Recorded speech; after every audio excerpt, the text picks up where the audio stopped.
bir yana tuğan gününüz sizge, yana şatlıklar, yana bəxtlər olub gitsin idi. Әти, әнелеріңіздің қадірін біліп, балаларыңыздың рәхәтін, игілігін көріп yaşarga yazsın. Amin, amin dostlar. Mine dostlar deymiz, dostlar bunu o'zi bir bəxtli dostlar. Endi mine 12 yıl seni şu zallarını tuturup ketip turuşu, tomoshashing bulu. O zo'rdan bu zo'r bəxtli dostlar. Şuna ko'ra Go'zalliklar Jir teatri sizning oldingizda 12 yıl xizmat qo'yar. Rahmat bizni bilan bo'lganingiz uchun. Moskva.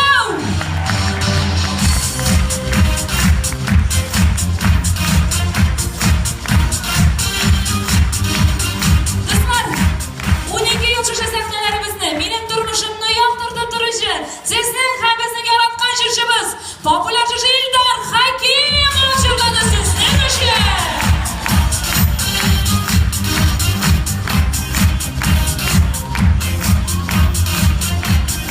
Dostlar, endi o'zimizning rahmatlarimizni Faris abiga, Rasim abiga ham o'ylab bo'lgan aytasi kelar. Necha yillar albatta bizning bilan mana shunday motor etib ishlaylar.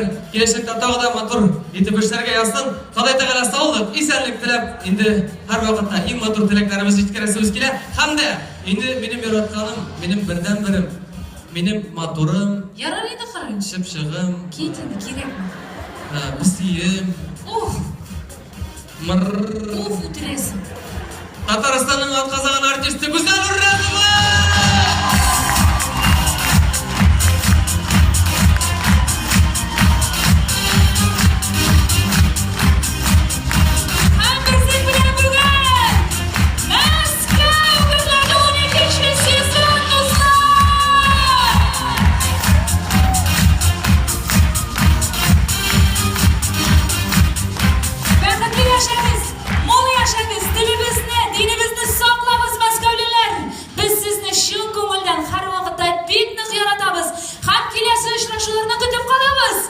Kelasi uchrashuvlarga qadar sog' bo'linglar.